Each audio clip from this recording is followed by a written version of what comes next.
people, we stand all together, one voice saying yes we can. Each one, reach one till we pull ourselves up, cause we all one fam. From the rest to the block, to the Perry, to the Rock, we connect that love. Cause the people with power feel the power of the people when we stand as one. I got you stuck off the realness. We be indigenous, you heard of us. Backstepping the murderers, spreading the love with the water and earth in the stand against hate. Gotta know what the purpose is. We rise, the climate is changing. The signs of the times, it's time to start praying. Pray for the world and community. Prayers are more powerful when we're in unity.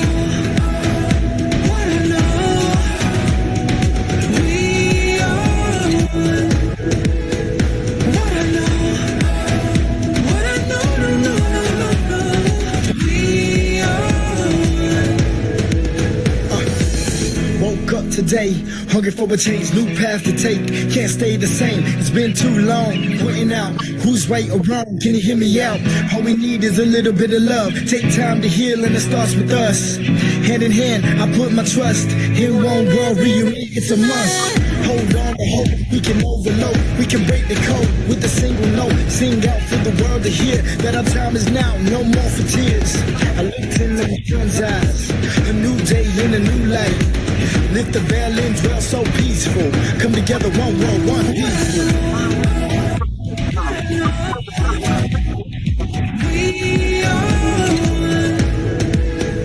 what I know, what I know. We are. It's who you are, it's who I am.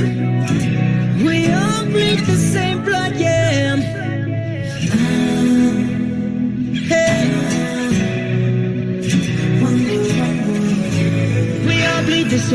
We got beautiful differences. Let me give you a peek. Over 500 tribes, but we all unique. And if we could not compete to eat, nothing could beat us. Jealousy is more dangerous than diabetes. See this unity? Imagine what it looked like. You would think we would do whatever it took, right? I would do anything for this good life. We could do anything if we unite. Young native, you are my savior. Say a prayer for our inspiration. From the block to your reservation. Any color, all my relations. From the basement, worldwide invasion. Every day we're painting our faces. Fighting back but learning our language. Dancing our dances, saying our prayers.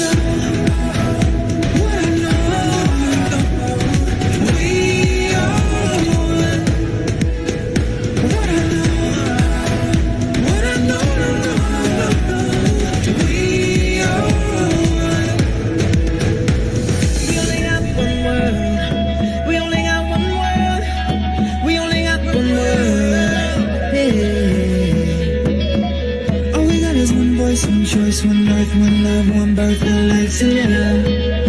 One life to live, yeah. One people, we stand all together, one voice saying yes we can.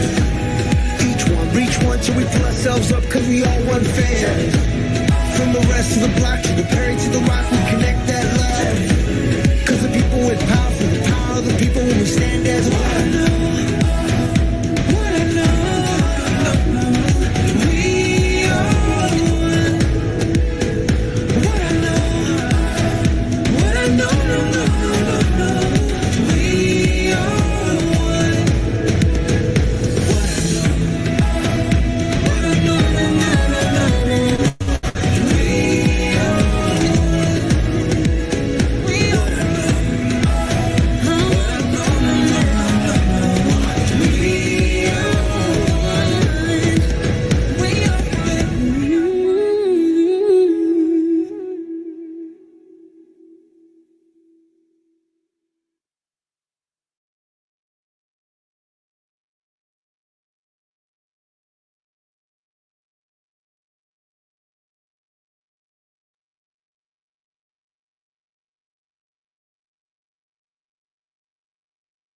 Good afternoon, everyone. My name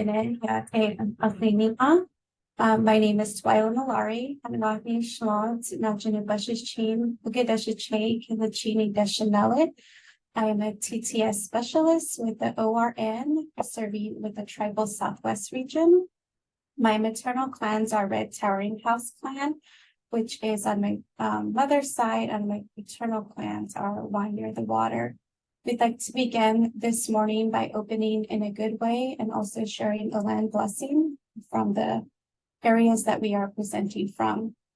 Our morning begins with, and as we gather from various locations, we humbly acknowledge that we are meeting on traditional territories of many Indigenous nations.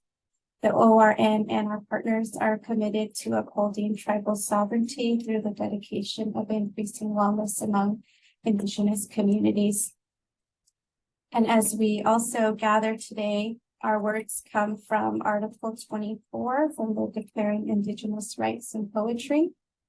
Indigenous peoples have the right to their traditional medicines and to maintain their health practices, including the conservation of vital medicinal plants, animals, and minerals.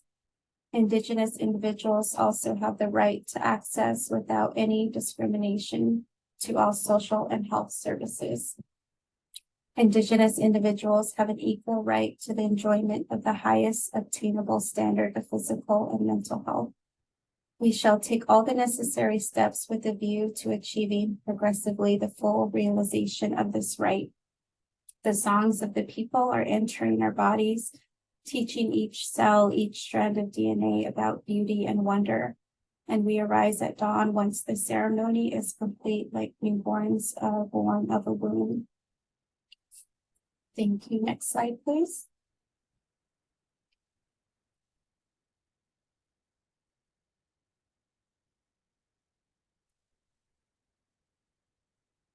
And once again, we thank you all for joining and spending your afternoon with us.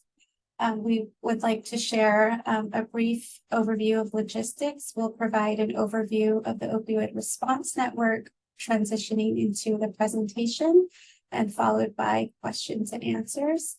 We will also have the chat box open, and we'll aim to answer all of the questions at the end of the presentation. You're welcome to utilize the chat box. We will also leave at least 15 to 20 minutes that will be dedicated to the OTAP staff, where they'll provide updates applicable to TOR grantees and also to any participants with us today. At the end, we'll also have a brief 2-minute survey. We kindly encourage your participation. And we want to acknowledge that today's webinar is also funded by SAMHSA. The Opioid Response Network shares gratitude to both SAMHSA and our participants. We do have ORN staff on the webinar today, as well as leadership and our project officers.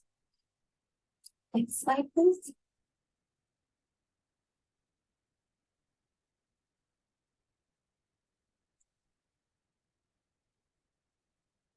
Next slide, please.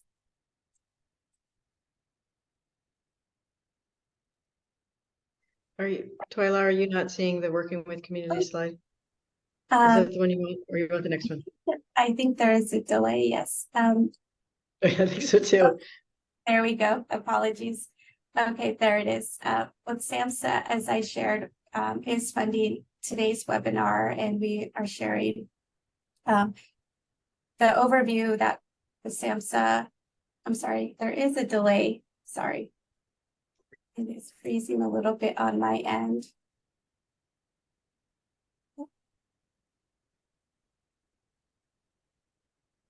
Can you hear me now? Yeah. Okay. And we want to acknowledge that the ORN is a national partner. We partner with 40 partner organizations providing experienced consultants in prevention, treatment, and recovery to communities and organizations to help address the opioid crisis and stimulant use. And we'll share a brief video of the ORN here. Communities across the nation are mobilizing to address opioid and stimulant use and the overdose crisis. You can't overcome this alone, but we can, together, and we are. We are the Opioid Response Network, a coalition of 40 national organizations representing more than 2 million people. We serve all 50 states and 9 territories locally through our network of nearly 1,000 professionals working across prevention, treatment, and recovery. For state agencies, organizations big and small, and individuals working to address local needs, We bring training and education to bear on your efforts. We're here to help you help others through evidence-based support, all at no cost to you. For instance, the Opioid Response Network helped the Tribal College in New Mexico join forces with local organizations to develop a culturally appropriate prevention, treatment, and recovery training series for its students. In Rhode Island, we convened correction staff from 34 states to share how a program had reduced post-incarceration overdose deaths by more than 60% and supported them in their efforts to build similar programs in their home states. In West Virginia, we mobilized to help a clinic incorporate substance use disorder services into their practice, serving a faith-based community.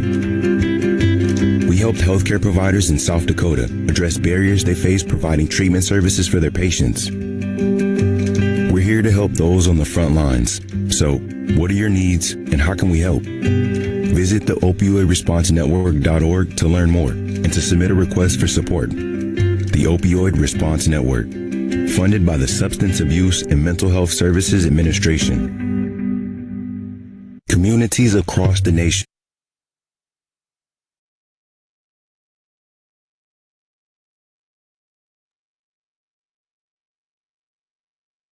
Once more, the Opioid Response Network's vision is to enhance prevention, treatment, and recovery. And with that, we aim to streamline our services that are tailored toward tribal communities. Next slide, please.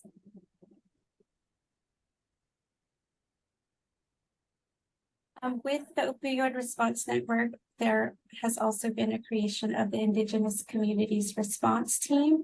The Indigenous Communities Response Team is both nationwide and is tailored to providing culturally responsive training and resources to communities. We have also our team that is available. We'll show you their photos here.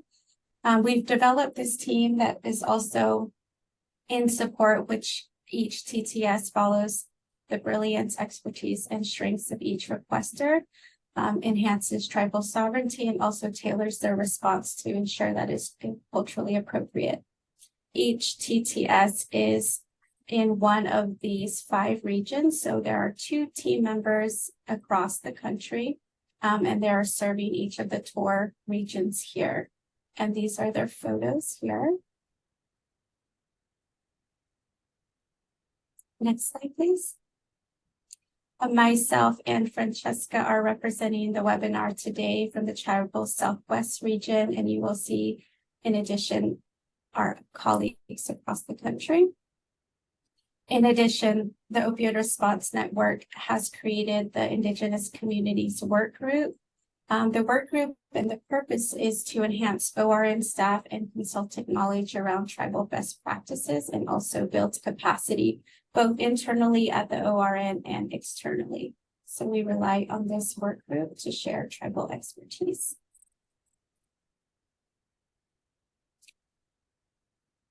And moving forward, in order to request technical assistance, our goal is to also respond within 1 business day. So we aimed within that 24-hour window, and tribal requests can both be submitted virtually online. There will be a QR code and also by access via our website. So we'll share that information following the slide. And we want to acknowledge that some of you may be joining us for the first time, or you may have contacted us before. So we'll run a poll here just to see who is all in the room and joining us today. Thank you again if you've been in contact with us before. Okay, so I'm going to launch a poll. So when we see a pretty picture like this one, that means I get to launch a poll. So here's the first poll. And if you can't see the whole thing, you can scroll down. So choose the correct answer regarding the Opioid Response Network. Today is the first time I'm learning about the ORN, or I am familiar with the ORN, but I've not reached out for assistance, or I have, or my organization has submitted a request to the ORN. So answer the appropriate one. And then there's a second question that says, I am planning to submit a request to the ORN, to help us achieve our TOR grant goals and enhance care for my people. True, false, or not sure? I'll give you just a few more seconds to answer these important questions, and then I'll share the results of the poll. Okay, I'm going to end the poll. All answers in, and I'm going to share the results. And Twyla, let me know if you can see those results. I see the poll moving. The results are coming in. It looks like we have 50% of participants today are familiar with the ORN, but not have reached out to us. Let's see, we have 30% who this is their first time hearing of the ORN, and we have about 20% that have submitted a TA request before. Going to number 2, we have about 70% that are unsure about submitting an opioid ORN request, and about 20% true. They would be planning to submit an ORN request. So thank you for that. We want to acknowledge that some of you are familiar with us, but not have submitted a TOR request. And we hope at the end of this presentation, you find some information helpful, or it sparks interest in areas that you may need support in or have questions about. So we look forward to sharing further information, and we're happy that you are here today. So without no further ado, I will introduce our presenter. I apologize. This is the QR code that I meant to share a little bit earlier. That will be also shared at the end and in the chat box for a TA request. So it is my pleasure and with deep gratitude to introduce today Dr. Joan Kandel. She will be presenting today. She has worked and lived in tribal communities most of her career. She is board certified in family medicine and addiction medicine. She's also worked with IHS, the Indian Health Service, as a primary care provider on the Navajo Nation and with the Hickory Apache Nation for 23 years. In addition, she has also provided direct telehealth to patients with opioid use disorder. Dr. Kandel also serves as addiction medicine consultant with Kaufman Associates, and she is also a treatment consultant with the Opioid Response Network, and also serves as a part of the Indigenous Communities Work Group. So with that, I will turn it over to Dr. Kandel. Welcome. Thank you, Twyla. Thank you so much for that introduction, and thank you all for having me. I'm really excited to be here at the inaugural webinar for the for this series for the TOR grantees, and working in collaboration with OTAP. I think it's really exciting, and I am honored to be kicking this off. So I know you guys are going to have a great series of webinars, and so I'm going to go ahead and start. So let's talk about today's objectives. And I want to actually go back to the title of this presentation. It's Opioids Overview, Hope for Our Future. And I really want to stress that that hopeful part of what we're going to talk about today, because there is hope. Even though we're going to be talking about doom and gloom and numbers that are not favorable in a situation that is not pretty, there is hope, and we are seeing changes that are happening. So I just really want to stress that. Things we're going to talk about today include, we're going to talk about the opioid crisis and how it continues to impact the United States and certainly Indian country. We'll talk about the relationship of brain chemistry to opioid addiction and overdose risk. We will also talk about identifying opioid use disorder, or OUD, as a chronic disease with effective treatments. There's some hope right there. And the most hopeful part of all is we're going to elevate cultural connectedness as an important tool for OUD prevention, treatment, and recovery. And there is a lot of hope in that realm. So, oh, here's a pretty picture. I'm going to launch a poll. That's my cue. So we're going to actually start with a poll. So I will launch this one and we'll see what you think about this. So this question is a single answer. Which of these causes the highest number of deaths per year in the United States? Is it motor vehicle crashes, gun violence, or drug overdose? Gee, what would it be? Okay, I'm going to end the poll in a minute, in a second. Let's see, do you think it's motor vehicle crashes, gun violence, or drug overdose? And I will tell you, this is not a trick question. I'm going to end the poll. I'm going to share the results. And yes, indeed, it is drug overdose. Most of you got that right. Sad as it is, that is the correct answer. And I'll show you, if you look at this graph, you can see that over time it has shifted for sure. Look at that shift. Used to be car accidents. And now it's drug overdoses. In 2021, over 107,000 overdose deaths from drugs. And that exceeds gun deaths and car accidents combined. So there's that. So I'm going to show another brief video that that kind of gives an overview of the things that we're going to talk about over the course of the next hour. Millions of people in the United States are struggling with a dependence on opioids. And this problem continues to grow. Opioid use disorder is often viewed as a moral failing. In reality, it's actually a chronic disease like diabetes or asthma. And like other chronic diseases, opioid use disorders can be treated. The most effective therapy is medication-assisted treatment, or MAT, which combines drugs with behavioral therapy. So how does MAT work? Opioids alter the chemistry of the brain by attaching to opioid receptors. When these drugs attach to their receptors, they reduce the perception of pain. That's Dr. Peggy Compton, who's done research on opioid use for NIH. And a person with opioid use disorder is physically dependent on these drugs and needs higher and higher doses over time, which can lead to overdose or even death. Fortunately, there are FDA-approved drugs that can help. They curb cravings and block the effects of opioids. People are then better able to manage their disease, which can help prevent relapse. According to the U.S. Surgeon General, medication-assisted treatments have been shown to facilitate recovery from substance use disorders and prevent relapse.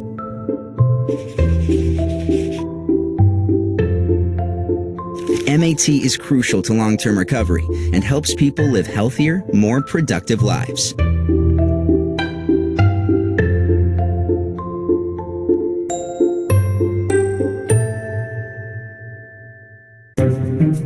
Okay, so that's a helpful video. It's slightly outdated in some of the terminology, and we're going to talk about MAT in a little bit later in the presentation, and kind of clarify some things about that. But that, I think, is a helpful overview. We're going to talk now about the opioid epidemic. What do we mean when we say the opioid epidemic? How long has this been going on? It's been going on for a little over 20 years. It started around the turn of the millennium, around 2000 or so, 1999-ish. So it's been a while that this has been going on. This slide sort of talks about the numbers. Overdose deaths in the year 2020 were about 8.5 times the number that they were at the very beginning of the opioid epidemic in 1999. Just in that 1 year, 8.5 times. And updated slide, 2021, 10 times the number of overdose deaths from opioids, just in that 1 year alone, compared to the beginning of the epidemic. So in 2019, all across the United States, nearly 71,000 Americans died from drug overdose in that 1 year alone in 2019.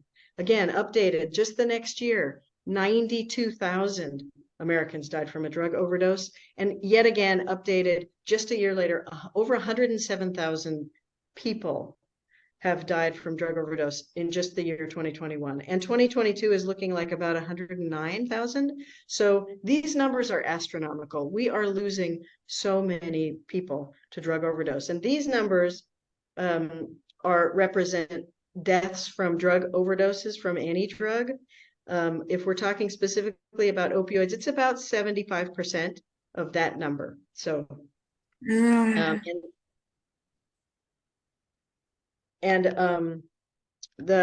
are about 187 people that die every day in America from an opioid overdose. This was a slide.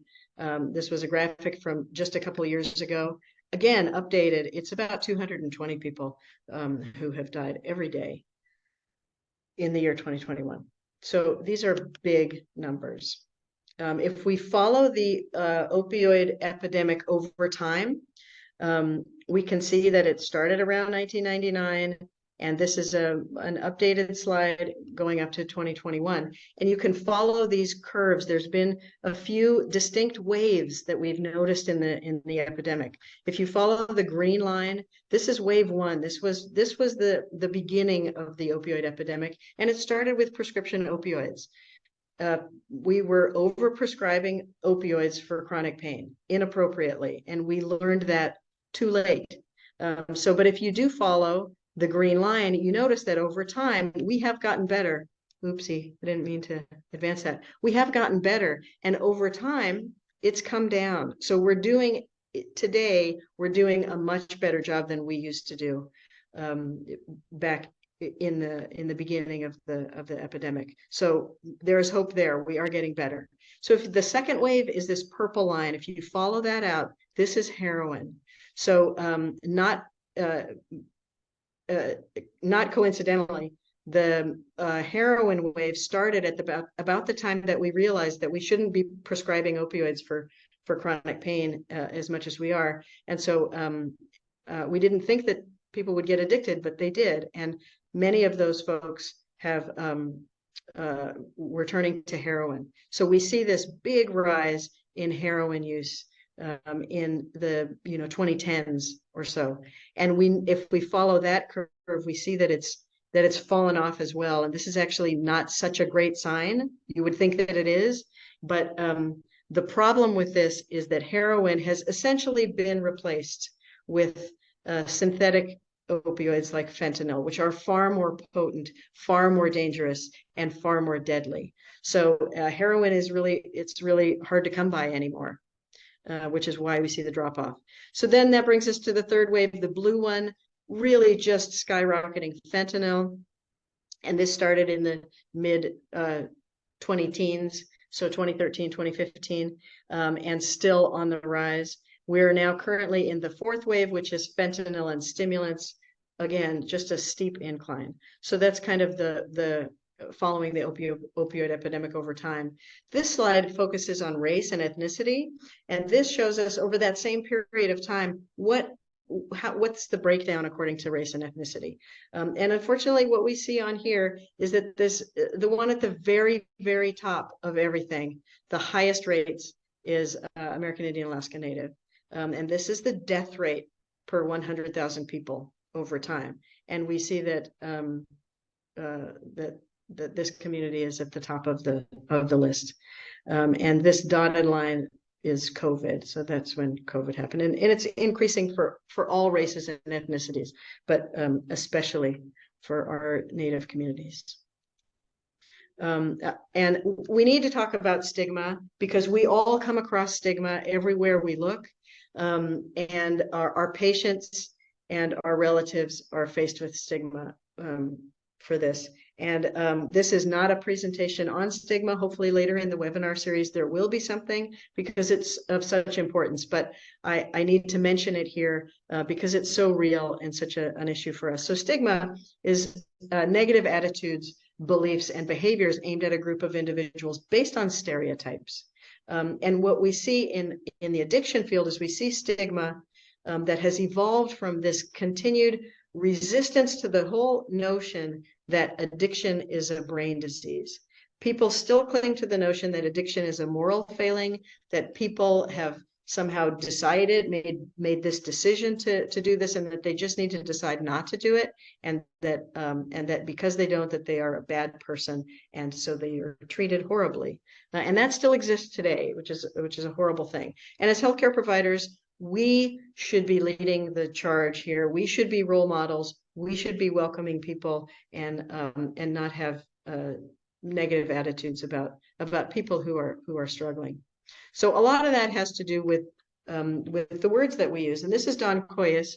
He is the founder of Wellbriety, the whole Wellbriety movement, and he's a brilliant man.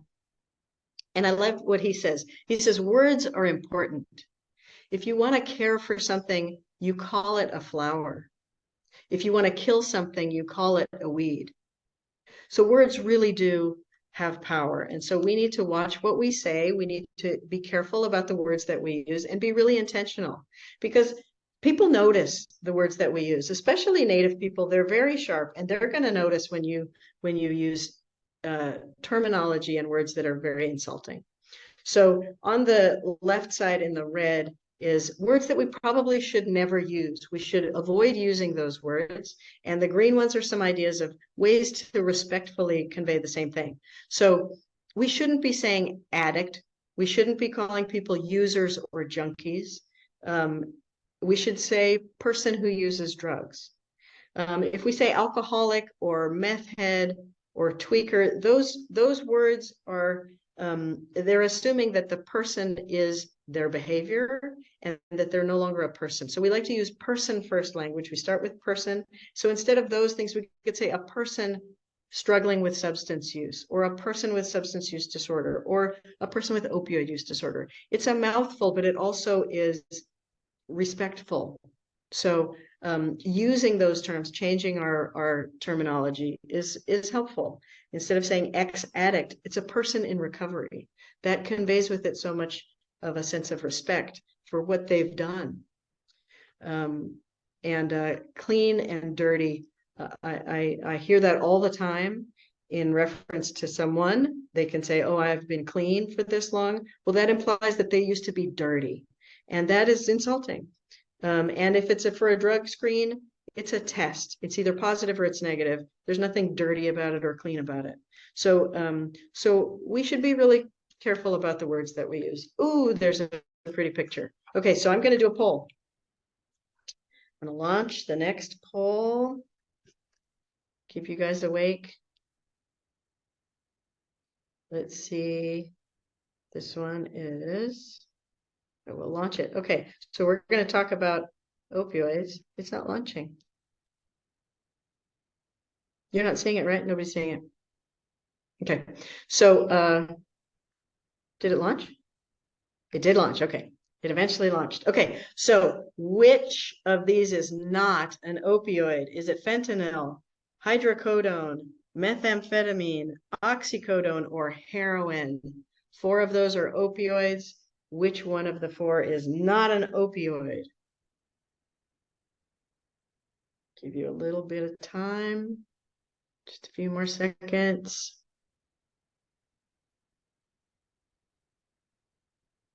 Okay, I'm going to end the poll and we'll see what the answer is. Okay, so the answer is methamphetamine. Methamphetamine is a stimulant. It is not an opioid. All the other 4 are opioids. So let's talk about opioids.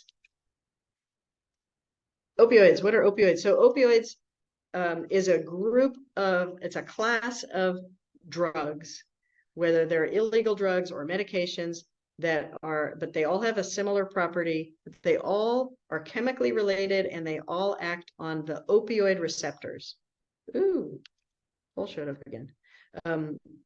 They all act on opioid receptors. Opioid receptors are also known as MU receptors. They are mostly in the brain and spinal cord, but they're also all over the body, in the gastrointestinal tract and other places in the body, but mostly in the brain and spinal cord. And names of opioids are familiar to us. We just learned about some of them. There's heroin, fentanyl, hydrocodone, oxycodone, morphine, pyridine, which is Demerol. Those are all opioids. There are two opioids on this list that I want to pay special attention to, and those are buprenorphine and methadone. And we recognize those as the medications that we use to treat opioid use disorder. And I want to point out that they are on this list of opioids.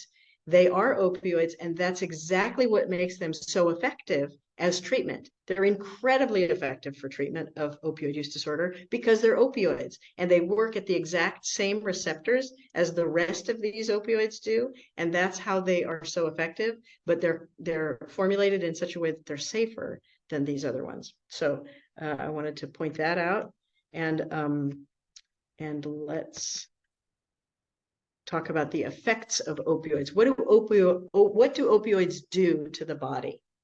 So first and foremost, opioids are awesome for pain control. They're really, really helpful. There is nothing as good as an opioid to control pain.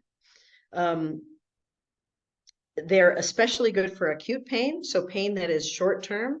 You're not expecting it to last a long time. It's not chronic pain. But if I have a surgery or if I break a bone, I am going to want opioids for a few days to help me through the most intense pain. And they work really, really well. The problem with opioids is that they don't work very well for chronic pain, for most forms of chronic pain. I hope we don't live in a world where we say because opioids are causing such a problem, we've got to get rid of opioids. We have to banish them forever because there is a role for opioids. We have to know what that role is. We need to be smart about it. So they're not great for chronic pain, but they are great for short-term pain.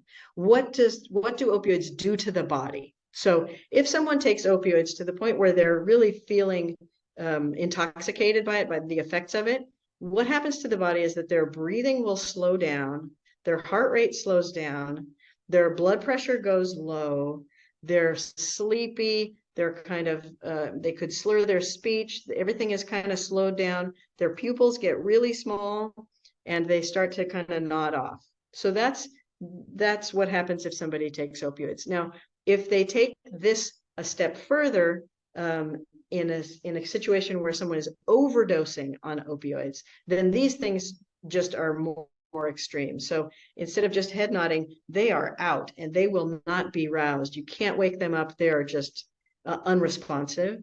Their breathing gets so slow that in fact it stops, and their heart rate gets so slow that it's barely beating.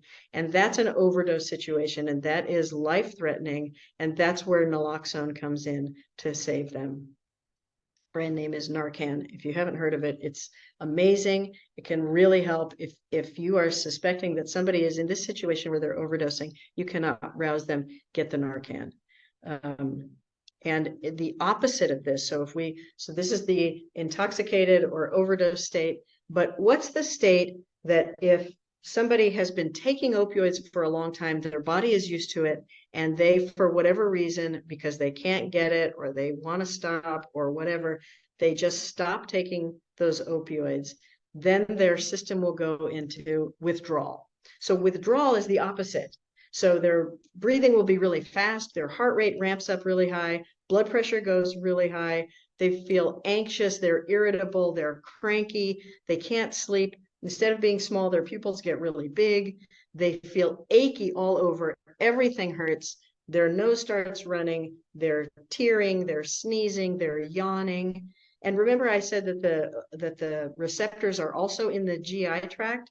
So usually opioids cause constipation. In this situation with withdrawal, everything just comes out. So they have diarrhea. They're nauseous. They have horrible belly aches. It's a horrible state of being. People don't like being in withdrawal. Anyone who is taking opioids on a long-term basis knows that this will happen. And so they will go to any lengths to avoid this happening. So they can feel very desperate if they know that this withdrawal state is coming. It's very unpleasant. I'm going to show another video now that talks about how does it happen? How does somebody become addicted to opioids? What's happening in their brain?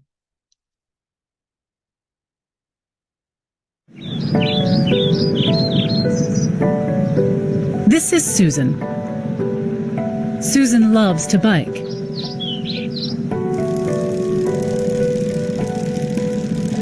While out for a ride, she falls and breaks her arm. Special cells called neurons send a signal through the spinal cord to the brain, which interprets the signal as pain. Susan understands the pain means she needs to go to the hospital, and her body is equipped for survival, helping her not to panic so she can seek help. Many of her neurons are covered in proteins called opioid receptors. These receptors act like a brake to slow down the neuron's ability to send pain signals. When injured, her body releases natural painkillers called endorphins. Like a key in a lock, endorphins activate opioid receptors, slowing down the pain signal and preventing a panic. Susan gets treated for the broken bone, but 3 months later, her arm still hurts. And now that pain is making her feel depressed and anxious. So her doctor prescribes an opioid painkiller. There are many different opioids, but they all share a chemical similarity to our own endorphins. This allows them to bind to the same opioid receptors and stop pain signals. But that's not all they do. Deep inside Susan's brain is a region called the ventral tegmental area, or VTA for short.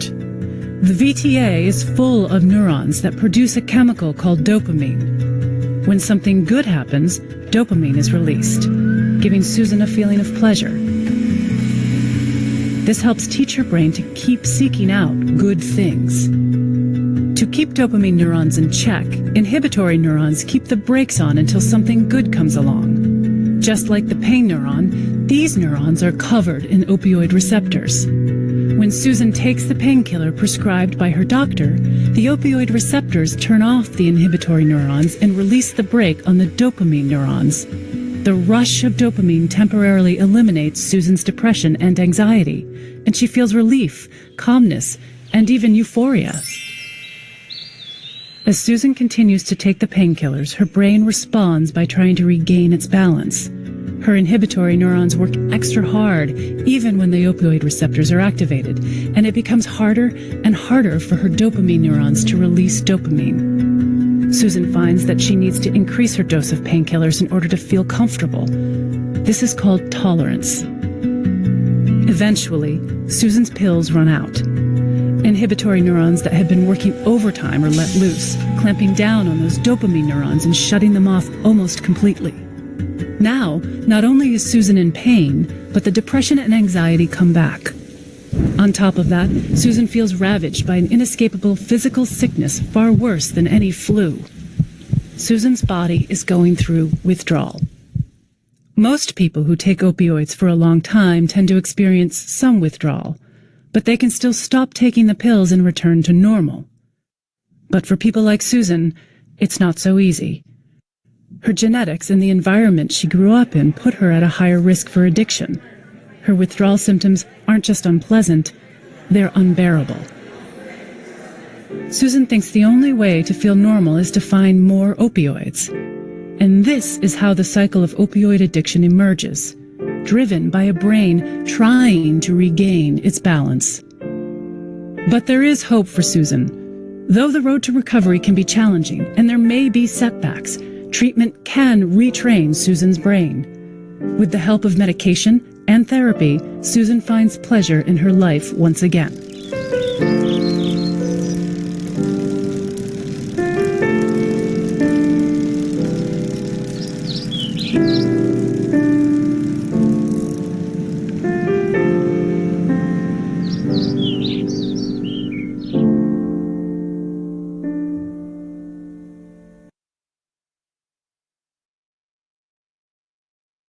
Okay, I forgot to mention one really important thing, and that is that you guys are going to get a PDF of all of my slides. So, and I wrote on there the links, but I see that Twyla put the link to that in there as well. So you're going to have access to these slides. Everyone always wants to know that, and absolutely you will. So we can learn a lot from Susan's story, and you know, Susan is not unique in that happens. Everyone has their own story. This is not the way it happens for everyone, but it's really it's really a complex process. Obviously, how does someone become addicted? There's a lot that goes into that. Who's at risk for becoming addicted? So there's the nature versus nurture versus neighborhood concept. It's not just one or the other, it's all of them. As we learned about with Susan's story, it's the biology, it's the genetics, it's the environment. Are they coming from just chaos in their homes? Are people using all around them? Their parents use, their siblings use, their friends use. What is the attitude in the community? How engaged are they in healthy activities as opposed to unhealthy activities? So all of that goes into who will become addicted and who won't. This is a really obvious statement, but one cannot become addicted to a drug if one never takes the drug, right? Duh. So that's why drug is in the middle of this graphic here. But it's actually a really important point that our brains are in development mode all the way through our early 20s. So, a 24 or 25-year-old's brain is still developing. And the active development happens younger in life. So if we can just delay the onset of drug use, even by a little bit, it lowers the risk of becoming addicted. Most of my patients that I see in my practice, when I ask them when they started using, it's usually, 12, 13, 14, very young. And the brain is developing. And so that really is a much higher likelihood of becoming addicted. So what is addiction?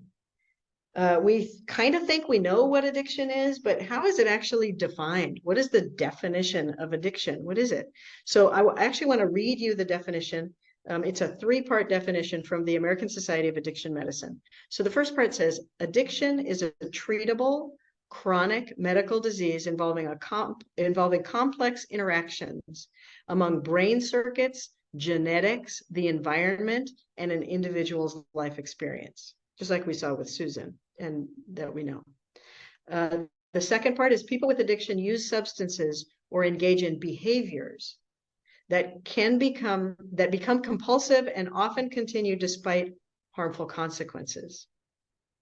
And then the third part is that prevention efforts and treatment approaches for addiction are generally as successful as those for other chronic diseases. There again, the hope. Treatment works, treatment is successful. So let's talk about other chronic diseases. So if we think about chronic diseases, we often think about diabetes, high blood pressure or hypertension, asthma. Those are all chronic diseases that for many people, maybe even most people with those chronic diseases, they take medications to control those so that those diseases aren't uncontrolled, aren't in a bad way. This graph in the red, you'll see it says drug dependence. This is an old slide. That's an old term for what we now know as substance use disorder. In the DSM-5, it is called substance use disorder because that drug dependence is a very confusing term. So, but this basically compares those, the relapse rates. So we don't usually think of a relapse rate for asthma, but that's exactly what it is. So this is for somebody who has chronic asthma. They're usually taking an inhaler every day, once or twice a day. And they, if they don't take it, this graph shows us the likelihood that it's going to come back and it's going to be a bigger problem than it was without being medicated. So it's around 40–50% for all of these, including addiction. So it can be compared to other chronic diseases. Yet our beliefs and our attitudes about treatment specifically is very different for those other chronic diseases compared to addiction. And that's the stigma that we have. So I'll talk you through this. So if we look at this, we see this, these bars here. So this is the severity of the condition. How bad is the condition? So if we're looking here at this high blood pressure, so someone comes into their doctor's office and they get their blood pressure taken, it's really high. It's way out of control. And they have a discussion with their provider and they decide, you know what, it's really dangerous to have this blood pressure so high. Let's see if we can get you some treatment. And so you start them on lisinopril, for example, a medication to bring the blood pressure down. They're in treatment. They're doing great, really low, and everything is going great. After a period of time, you guys may have a discussion and say, well, let's see how you do off of your meds. You might be doing okay because you've made some changes in your diet. You've lost some weight. You seem pretty healthy. So let's see how you do. So you stop the meds. And what happens is that the blood pressure comes up without the meds. It's not as high as it was because you have made some changes, but we're really not very surprised by this. It would have been nice if you didn't need to be on the meds, but we're not really surprised that the blood pressure comes back up and you might need to start it on maybe on a lower dose, but you might need to get back on treatment, right? So that's kind of how our attitude is about that treatment. With addiction treatment, it's different. We have a different mindset about it. So it's the same, if you notice, it's the same exact bars, it's the same picture, but we think about it differently. So in addiction, somebody's life is a mess. They are deep in addiction. They've lost their family. They've lost their job. They've lost everything. They are in a desperate state and they say, I need help. Please help me. Say this person has opioid addiction. So you start them on treatment. You start them on buprenorphine. They're doing great. They do great during treatment. They're on treatment for a long time. And maybe they're on a 90-day program and they've been totally stable. Maybe they went to inpatient or residential treatment and they're totally stable after 90 days. And they go back home and there is nobody to prescribe buprenorphine for them anymore. And lo and behold, they start using again. They return to using. And it shouldn't be a surprise. This medication was working, treatment was working. But the thing about this is that somehow we're surprised by this. We sent you off to treatment. You were there for 90 whole days and you were doing great. What's wrong with you? It failed. Treatment didn't work. You're back to your same old stuff. So that's our attitude about it. That's our problem. That's not the treatment's problem. What we should be thinking is, that treatment worked. How can we get you back on that treatment because you were doing so great? So again, that's stigma. Oh, and again, we have a pretty picture. So we're going to do a poll. This is the last poll. All right. This one is, I will launch it. And okay, so this is a two-parter. It says, the first part is addiction is best described as, is it a chronic disease involving complex interactions among brain circuits, genetics, the environment, and an individual's life experiences, or a moral failure that is a choice made by each person, or an absence of positive environmental and psychosocial settings, or learned behavior arising only from negative environmental influences? The second part is, I have a clear understanding of how to diagnose someone with opioid use disorder. Is that true or false for you? Do you know how we actually make the diagnosis of an opioid use disorder? So I will end the poll. Get your answers in. I will share the results and let's see what we got. So 100% of you got the answer right about what addiction is. I'm so proud. Okay, and actually 77% of you say that you know how to diagnose someone with opioid use disorder. So that's cool. I love it. Okay, so that's actually very helpful and very impressive, actually. So I will stop sharing that. And let's talk about how we diagnose opioid use disorder for those of you who know and those of you who don't.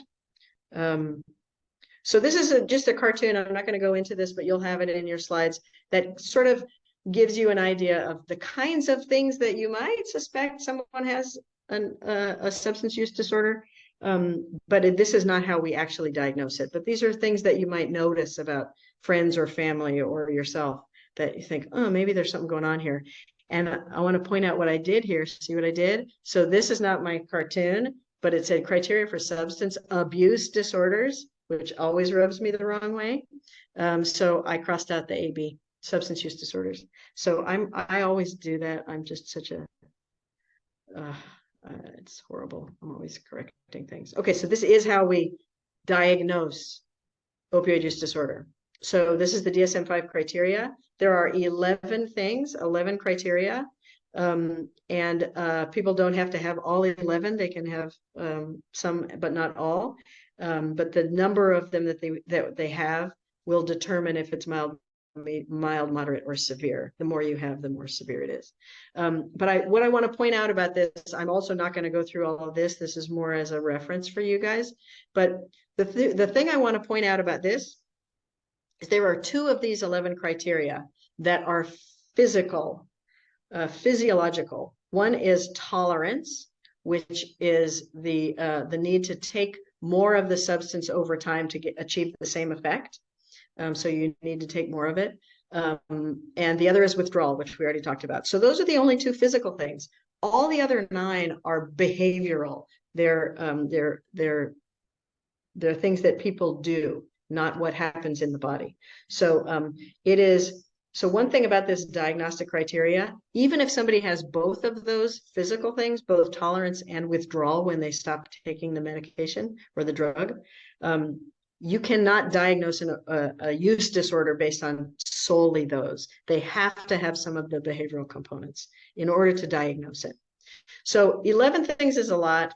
4 is easier to think of for me than 11. So I break it down into the 4 C's of addiction. There's craving for the substance. There's compulsion to use, always thinking about it, hard to think about anything else, just this compulsion to keep using. There's control or lack of control over their use, and there's consequences. So continued use despite negative consequences. So that's the 4 C's of addiction.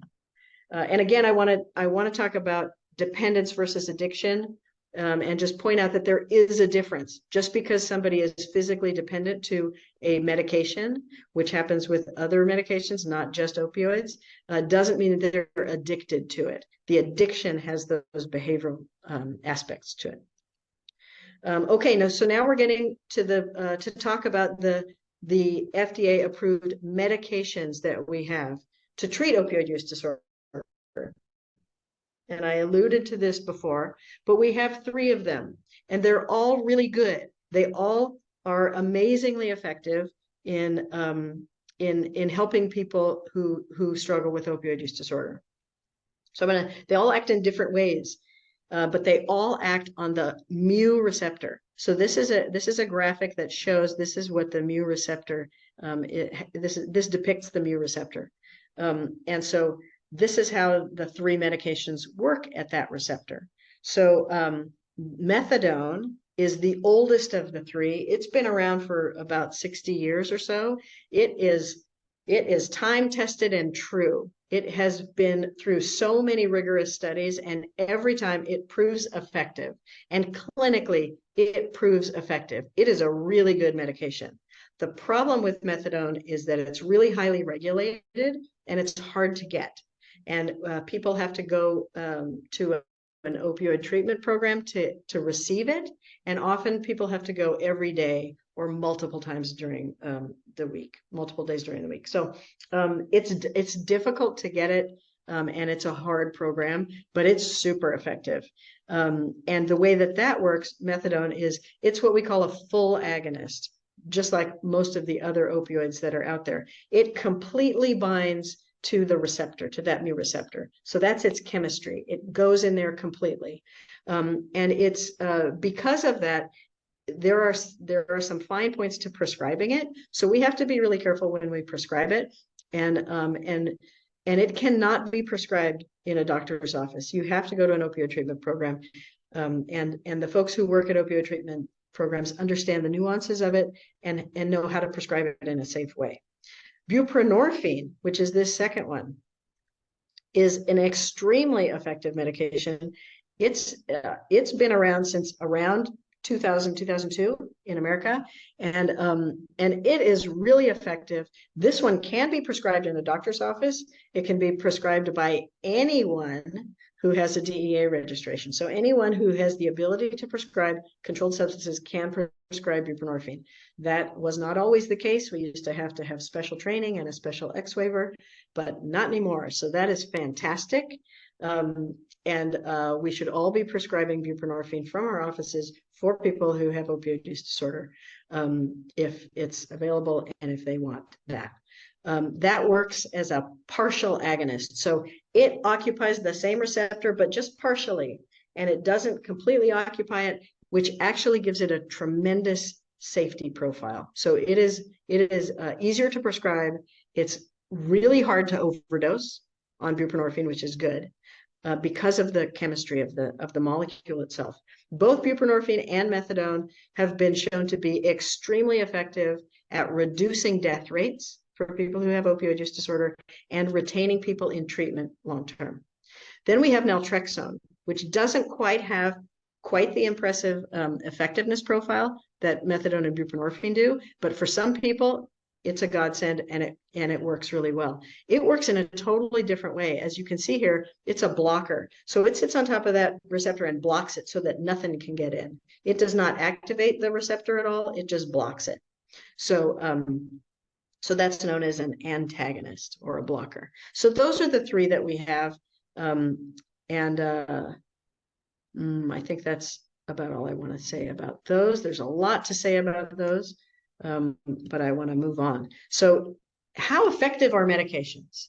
Are medications, is it better to be on medications or not on medications if you have opioid use disorder? The answer is a resounding, it's more effective to be on medications than off of them. This is a simple study that was done in 2003. So it's an old study, but I love it because of its simplicity. It's so easy to understand, and you can see the human beings in this study. This was a study that was done. It was a randomized trial of meds versus no meds, buprenorphine versus placebo. So what happened is everyone in this study, so there were 40 people in the study, 39 people in this chart here. And everybody had intensive relapse prevention therapy. So everyone was in therapy, everyone had monitoring, everyone was watched closely. And these folks with the circles up here received buprenorphine. This was a 1-year study, so it went out to a full year. And the folks who got buprenorphine, 75% of them were still in treatment at a year, which is fantastic. These green squares, these are the folks who got placebo. So they came into treatment. Nobody made it to the whole year.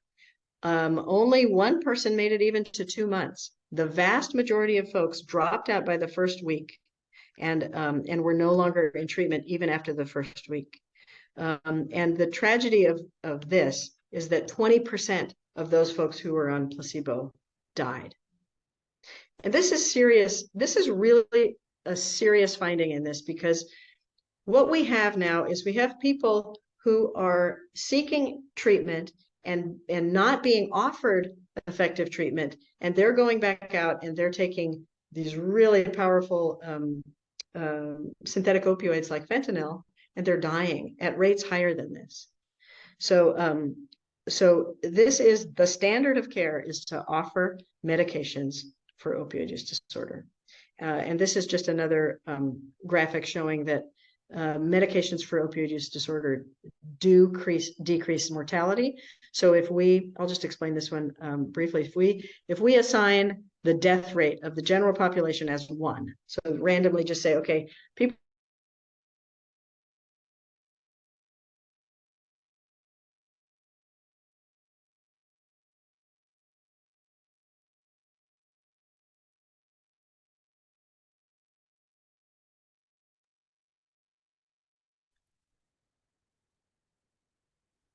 Seems that we have a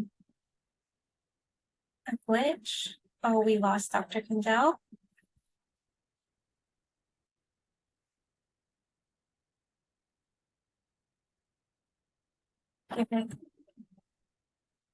In a few seconds, she may be able to join again.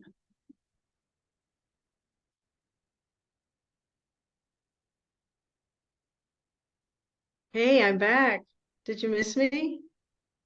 There you are. Sorry, you guys. You can hear me, right? Yes, you're back. Okay, so I'm gonna reshare, and I'm at a hotel, and they have been having problems with their internet, so I apologize for that. So let me share this again. Is this where we left off?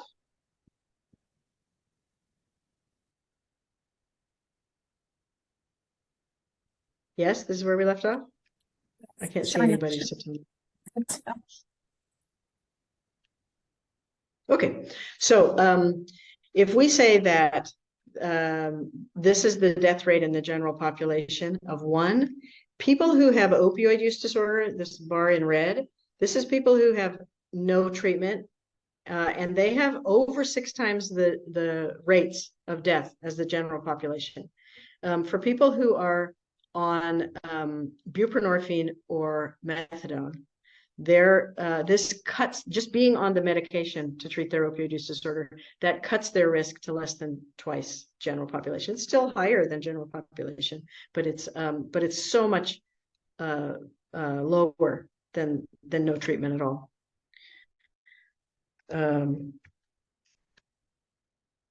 Okay, so right here, I want to clear up some of the terminology because it's really confusing. I've got this slide that says MOUD, it says MAT, it says medication assisted treatment, and it's super confusing for everybody. So MAT or MAT is what people call these programs, and it used to be medication assisted treatment. There are many programs and many people who still call it medication assisted treatment. I think that we should stop calling it medication assisted treatment. We are moving away from that term. And the reason that that is not a great term to use anymore is that it is stigmatizing. Once again, you're setting addiction apart from other chronic diseases, and it is now in a special category. It's a special kind of outcast to say, oh, you're on medication assisted treatment for your opioid use disorder. Really, it's just treatment for your condition. Nobody says, oh, you're taking insulin, you're on medication assisted treatment for your diabetes. Oh, is that inhaler for your medication assisted treatment for asthma? No, it's just my treatment. It's just treatment. So in order to preserve MAT, because there are lots of programs that say we have a MAT program, MAT, when I hear MAT, I think medications for addiction treatment. So it's been rebranded medications for addiction treatment. It's no longer medication assisted treatment. And more specifically, when we're talking about opioid use disorder, it's medications for opioid use disorder, or MOUD. So that's where all the terms come in. It is most accurate to say MOUD. But I'm using some of these graphics that are old, and the video head was using medication assisted treatment as well, which I no longer like to use. So just share that with you to kind of help with the confusion. But we know that medication for opioid use disorder works. It reduces drug-related overdose deaths. It reduces disease like HIV and Hep C. It reduces violent crimes, and treatment outcomes are much, much better when people are on medications to treat their disease than when they are not. But why don't we see more MOUD out in the world? And we actually are seeing more than we used to. I've been prescribing medications for opioid use disorder for about 16, 17 years. And boy, oh boy, have I seen a huge shift in what we're seeing. So it is more it's more accessible, it's more acceptable, it is out there more, it's easier to prescribe now. So we are seeing progress. And again, there's the hope. But we still need to see more. Why don't we see more? Some people have never heard about it. Some people do not know that there is treatment for their family member who is struggling with addiction to fentanyl. Some people don't know that it's available. Sometimes there's limited access. It's improved now since they got rid of the X waiver, but still there aren't enough people prescribing it. There are too many places that are putting up barriers and restrictions. There are a lot of misconceptions out there about MOUD. Many think that it doesn't work. There's not enough science. Well, that is not true. There's been decades of really good science that show over and over again that it is more effective to be on medications than to not be on medications if you have opioid use disorder. It's too dangerous. Well, it is not nearly as dangerous as using fentanyl, especially in this day and age. It's better to quit the natural way, just stopping. Well, that would be nice in an ideal world to just be able to say, okay, I'm done. But too many people are dying trying that way. Some say it's substituting one drug for another. And you actually could say that this is true. You're substituting an FDA-approved, proven medication for a drug that is quite actually likely to kill you. So you can choose to substitute one for the other, and I would take that. Substituting one addiction for another, and that is not true, because we learned about addiction is not just a physical dependence, and people will be physically dependent on their methadone or their buprenorphine, as they were physically dependent on the opioids before. But they lose the behavioral components. They do not show evidence of addiction because they are not having those behavioral components anymore. And we already learned that. People are just trying to get high. That is not the case. When people are on a stable dose of their medication, they are not feeling high. They are feeling normal. They are feeling functional. They are feeling whole, and they're not getting high.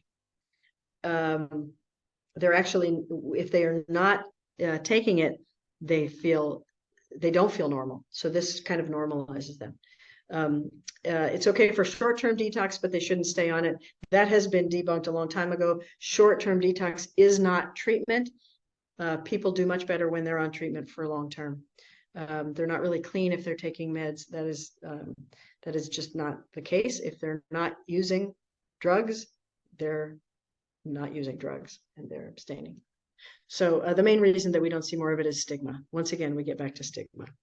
And Maya Angelou says, do the best you can until you know better. Then when you know better, do better. So it is upon us to do better. We need to do better right now, especially for our Native communities, because we all know that that our Native communities have challenges, that there are huge challenges in Native communities. And there are high rates of traumatic exposure, high rates of suicide. But what we also know about Native communities is that there are huge strengths in Native communities. And we need to have culturally meaningful treatment and prevention strategies within Native communities that really harness those strengths and offer hope to folks.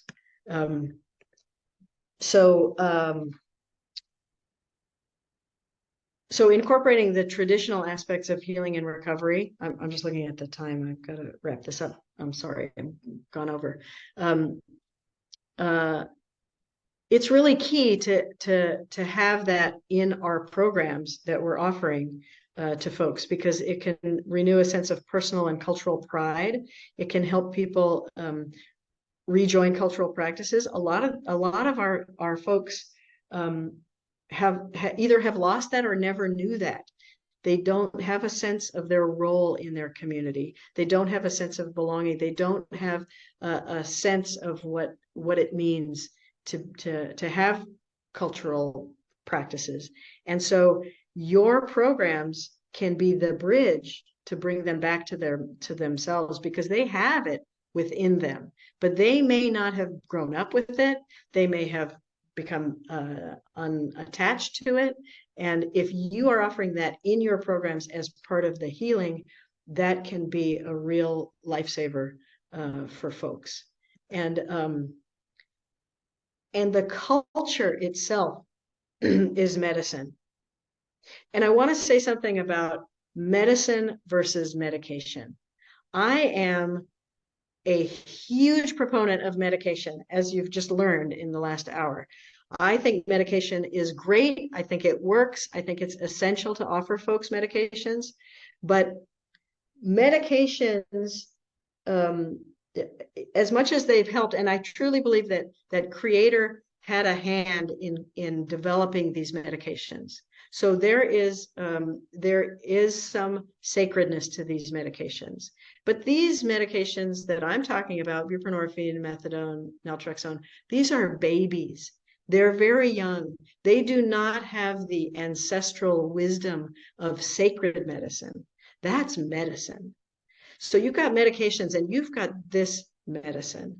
So you have the medicine that is embedded in the drum circle. You have medicine that's embedded in smudging.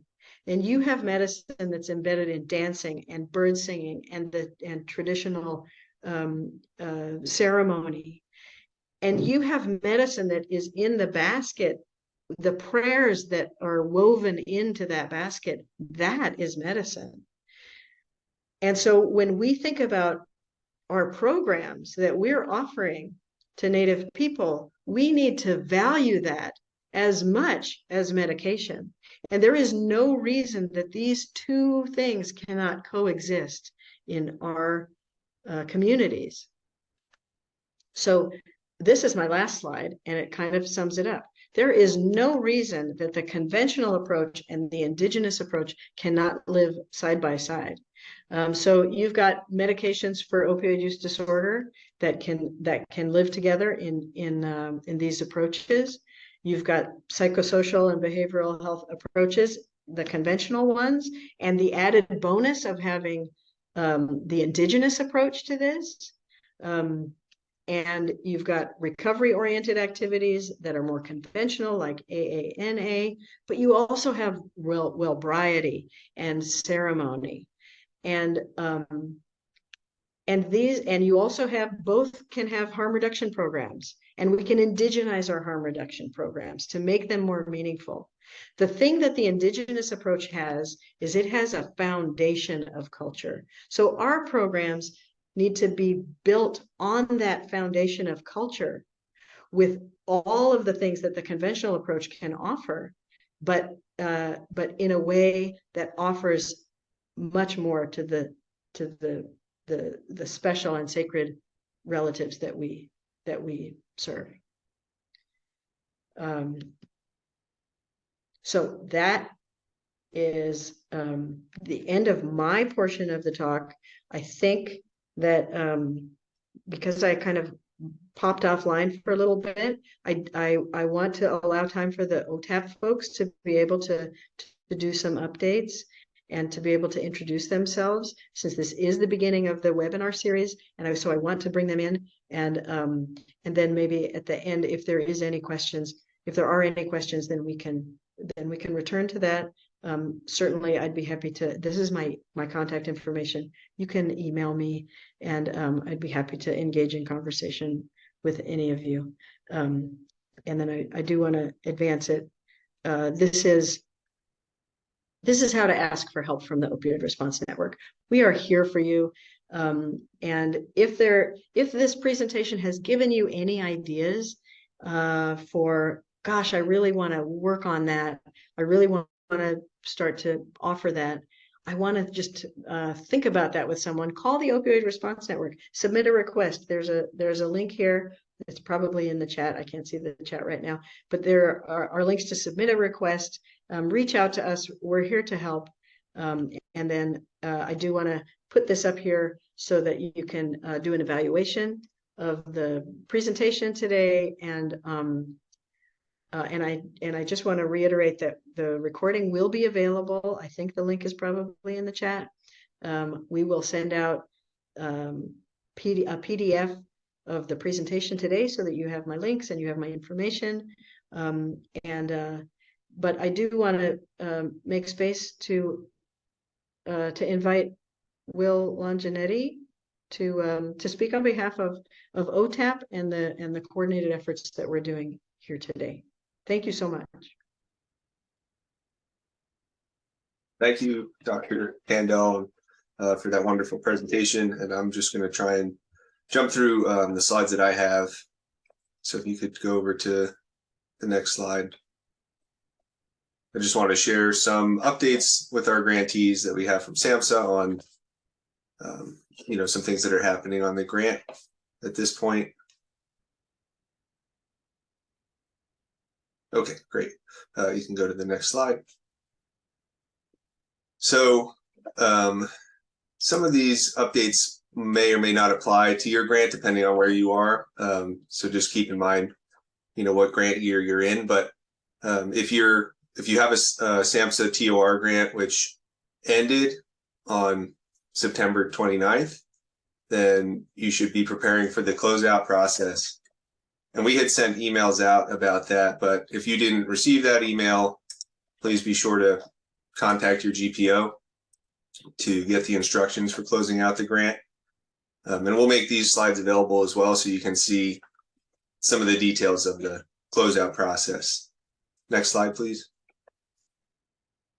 And then if you just reached the end of year one of your grant, or if you requested a no-cost extension and now you're into a third year of your grant, then you will have a progress report due by the end of December. And we had sent an email with some instructions on that as well. So if you haven't received that, please, again, reach out to one of us at SAMHSA, one of your GPOs, and we'd be happy to help you with that. Next slide, please.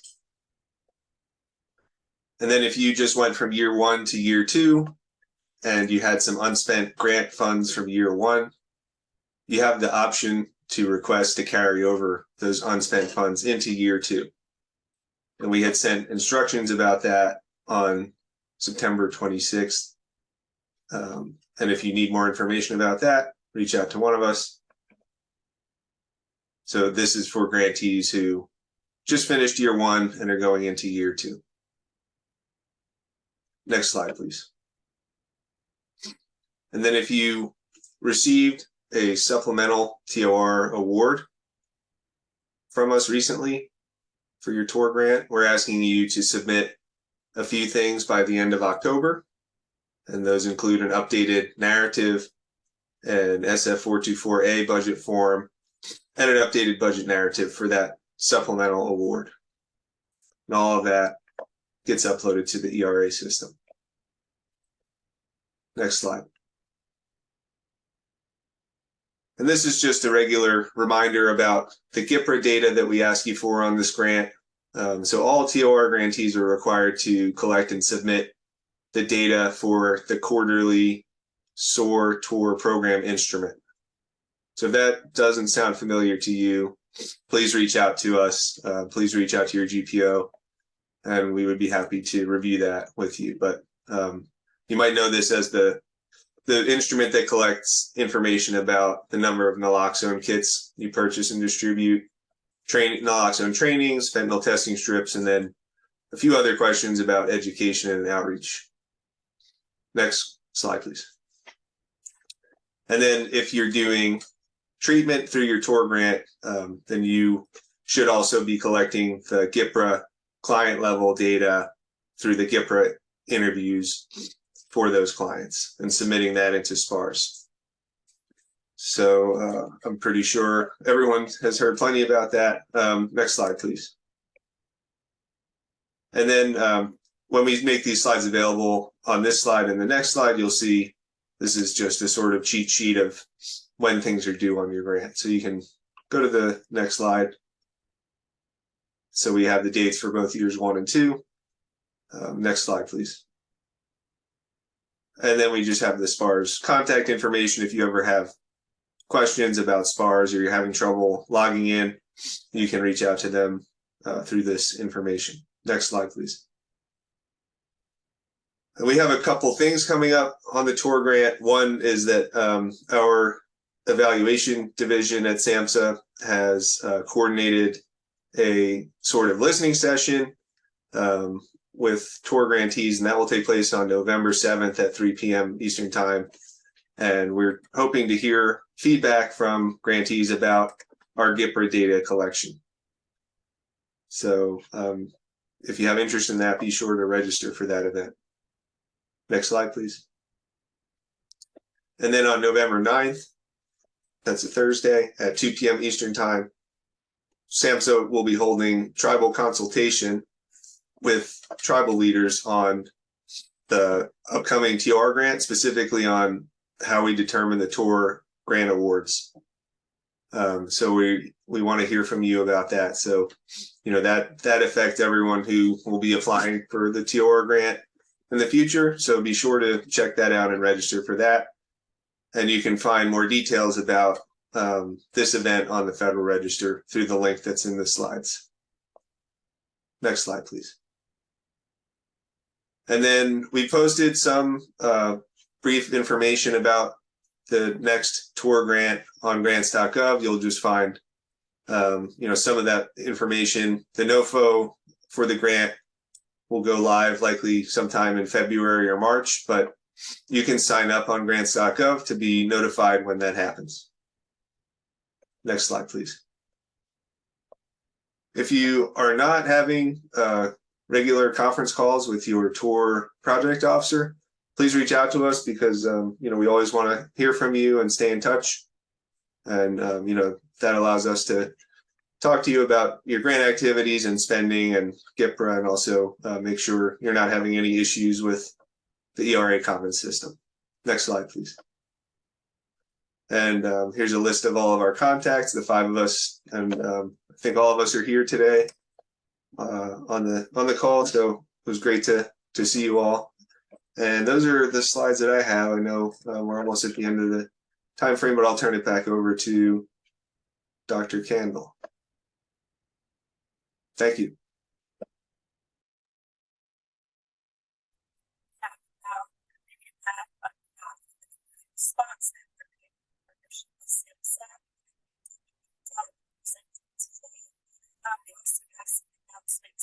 Chat box. Our next webinar will be on November 30th, 2 p.m. Eastern Time, 11 Pacific, 12 Mountain Standard Time. There will be a survey code for this webinar. We highly encourage you may participate. That is also in the chat box. And the webinar will also be posted on the opioidresponsenetwork.org/TOR. We are aiming to have that posted in about 2 weeks, so stay tuned. Again, thank you all for joining today and spending your time with us this morning and this afternoon. Thank you. Thank you all. Bye-bye.